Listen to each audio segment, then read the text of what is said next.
Hello, this is my structural map of a piece of music, and I will be discussing Robbie Williams' Dance with the Devil. This song was written by Robbie and longtime writing partner Guy Chambers and was released in 2001. The song is 2 minutes 50 seconds long and runs at 132 beats per minute. It has a time signature of 12/8, except for one bar of each of the B sections where it changes to 9/8. I'll be talking about that a little further along. I have broken this song up into an A-A-B structure. Some of these A sections could be considered choruses. I just felt that this structure was more relevant to the song. The first of these sections I have labelled capital I. This is the introduction. This is 4 bars long, and it is preceded by a quarter bar drum roll on the snare and toms, which you can hear there. The band then joins on the 1 count of the first bar and is also joined by a vocal riff of high-pitched wooing that I'll be talking about in a sec too. The key here is E major, and it is using a borrowed D major chord. Now the E major scale has a key signature of F sharp, which is there, C sharp, G sharp, and D sharp. In this instance, however, that 7th note, the D sharp, has been flattened or moved down the scale by a half tone or semitone, which makes it a D natural. So it's gone from D sharp to D. This is what's called a modal interchange. That is where a scale borrows a chord from its parallel scale, not its relative minor, but the parallel minor. So E major in this case is borrowing a D from E minor. Interestingly, the E major scale, when it has a D rather than a D sharp, actually has the same key signature as the A major scale. Now that caused me a bit of confusion. The reason I wouldn't say that this song is in A major, even though it shares that key signature, is simply because of how resolved the E major chord sounds. It doesn't seem plausible to me that this could be in any other key other than E, simply because of the resolution you have on that chord. The diatonic chords for the E major scale are E major, F sharp minor, G sharp minor, A major, B major, C sharp minor, and D sharp diminished. That D sharp diminished obviously is not in use with this song. This can be found by working out the triad for each note of the scale, which is the 1st, 3rd, and 5th notes, and then seeing whether they create a major, minor, or otherwise type of chord by counting their specific intervals. The chord progression used in these sections are E major for 2 counts, D major for 1, then A major for 1, which equals our 4 beats per bar. The song is used compound timing. You can tell that by the way the song has a sort of swing or dance feel to it. And it is easily counted along by saying 1, 2, 3, 2, 2, 3, 3, 2, 3, 4, 2, 3 before repeating itself. Groups of 3/8 notes played together in this way make compound timing. Because there are 4 batches of 3 notes per bar, it is 12/8 timing. That vocal riff or melodic wooing that you can hear in the intro is made up of the 5th, 6th, and 1st notes of the E major scale, which are B, G sharp, and E. And it's repeating that over and over again for the first 2 bars. Then it hits that flat 7th before going back to the 6th for the 3rd bar. So it sounds like this. And then landing on the B, which is the 5th. The band is made up of rhythm guitar, piano, drums, and bass guitar throughout. In the intro, we also hear a string section that has a very wide stereo image, and it's playing an underlying E major chord and just holding that.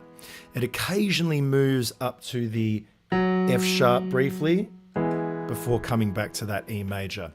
I'm not able to identify exactly what the other instrument is, but I think it's a flute type instrument. You can hear it being panned hard left and also playing along underneath with that string section. The flute, or whatever it may be, is using the second, third, first, flat seventh, sixth, and fifth notes of the E major scale. And it flicks between the second and third before climbing down the scale, giving it this kind of effect. That flicking there between the second and third is very, very interesting and sounds quite Arabic or Middle Eastern. There is also a tambourine playing 16th notes, and that tambourine has an accented hit on the second and fourth count of each bar, which is just sort of accentuating the snare hits that also fall on those counts. And you can also hear some accented piano hits towards the end of the section. I think that's just a way of resolving this section before moving on. The next section we have, obviously, is the same structurally, but it is our first A section. This is where Robbie's lead vocal starts and the lyrics begin. It has the same EDA chord structure. The vocal melody only ever uses A, B, C sharp, D, E, and G sharp, and it sort of dances up and down the scale and creates this hooky melody line that sort of seems to swing with the compound rhythm of the track. The use of that flat seventh, or D, gives the melody, as I said before, quite an Arabian twang, which is a really nice flavour. The rhythm guitar strums along as it did, but there is also separate guitar hits on every chord change with the piano, just emphasising the E major, D, A, and that's just giving it a bit of extra thickness. The strings and accented tambourine hit in this section have been removed. The next section is the second A section. This is all the same structurally speaking. There's different lyrics here, so it could be considered a verse. The same vocal melody is followed though. And this time there is a harmony added to the second half of the third bar. Now this vocal harmony is a quatural harmony or perfect fourth, and it adds to this sort of unresolved feel of the song. Fourth harmonies aren't the most sort of finished sounding harmonies, and as Jameson states, they don't have the same air of predictability as harmonies like thirds and fifths. So they accompany Robbie's lead vocal, which is singing E, C sharp, B, with the fourths of those notes, which is G sharp, F sharp, and E. So it ends up sounding like this together. And that's just adding a little boost before the next section comes in. Also in this section, those tambourine accents on the 2 and 4 have returned, and you'll be able to hear them just here. So that's where those vocal harmonies are. Now we come to our first major change in the song. This is the B section. This is 8 bars long, as opposed to the 4 bars that we've been used to so far. This is the first structural change we see in the song. The key of this section is A major, which has a key signature of F sharp, C sharp, and G sharp, pretty much like I discussed earlier. And it uses a chord progression that does include an A major and E major that we've already seen, but it also uses a B minor, which we haven't seen yet, and which is what makes this an A major key signature. That use of a minor chord here gives a really nice dark contrast to the poppy major chords we've been hearing so far. So the chord progression goes B minor, E major, A major, and D major, which is the second, fifth, first, and fourth diatonic chords of the A major scale. The timing in section B is slightly more complex than section A. It, for the most part, does have a 12/8 time signature, but for the third of the 8 bars, it switches to 9/8 just for 1 bar, which creates this kind of snap effect in the middle of the part. It also adds to that unresolved feeling that the whole song seems to have. I've used markers here to show where that third bar is, and I'll just briefly show you where that happens. 3, 4, 1, 2, 3, 1, 2, and that's where it returns to the 12/8 timing. It's quite unusual to have that in pop music, but it is certainly grabs your attention. We are also reintroduced to the string section here with that wide stereo image. And that hard left pan flute instrument also returns, reinforcing that string section just behind the main bulk of the instrumentation. It gives this section a kind of dreamlike swaying quality also, just the way the strings are sitting behind like that. The band then gets almost completely dropped out, apart from some leftover strings and the flute for the 7th and 8th bars, leaving the drums to perform this marching style drum roll, leading into a cymbal hit on the 1 and 3 counts, which is accompanied by hits of D major from the guitar and piano, before falling silent for the final bar, leaving just the bass guitar ringing out with the vocals. I'll show you that little part just here.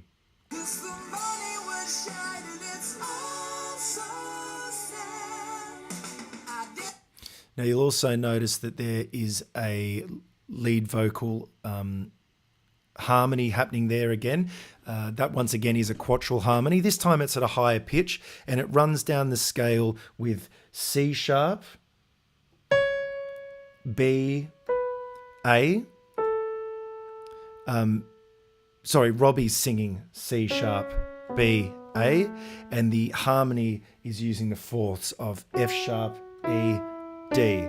So it ends up sounding like this, which again is lovely, but sounds quite unresolved. We then return back to another A section. This one is lyrically and structurally the same as the first section we heard. This time we do have the tambourine hits on the 2 and 4, and also a soft vocal melody plays out under Robbie's lead. This melody is made up of oohing, and it's made up of 3 counts of G sharp, 1 count of F sharp, and then 3 counts of E. It just creates a little bit of variation from the first time we heard this version and gives the sense that we're kind of progressing as we go along. I'll just show you so you can hear a bit of that. So that G sharp coming in here.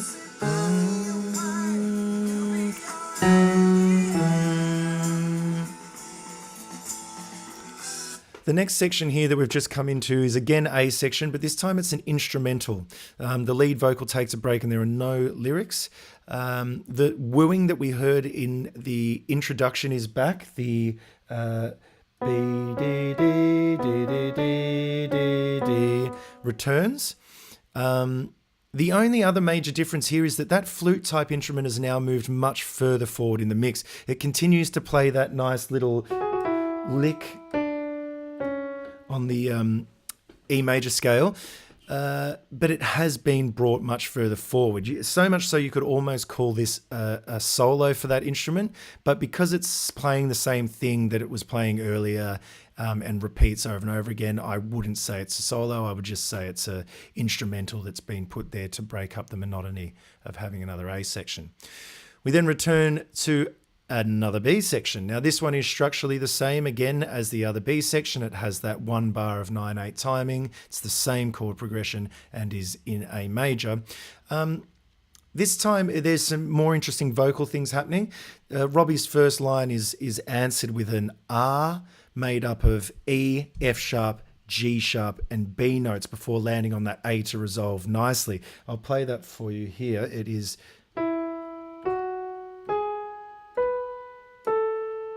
which sounds really nice, really finished, and just adds, again, a little bit of difference from the first B section.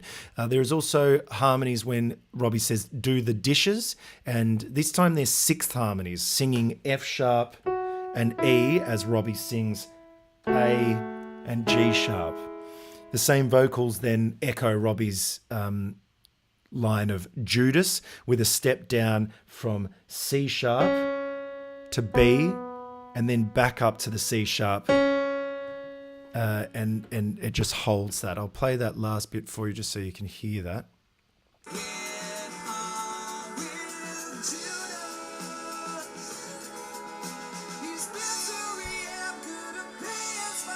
So that's quite a nice little touch that they've put in there.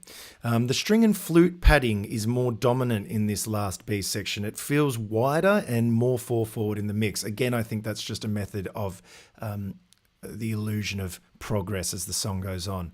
This next A section is quite literally exactly the same as the A section we had here in structure, lyric, and instrumentation. We then have our final A section. Now this is the outro. It's not obvious that it's the outro because it follows the same sort of chorusy A section instrumental thing that we had happening here, but it is an outro. It is the same structure, as I said, of those earlier ones. This time that 3-2-1 note vocal oohing that we heard in an earlier section is back, and that's added with the other vocal harmonies that we've seen.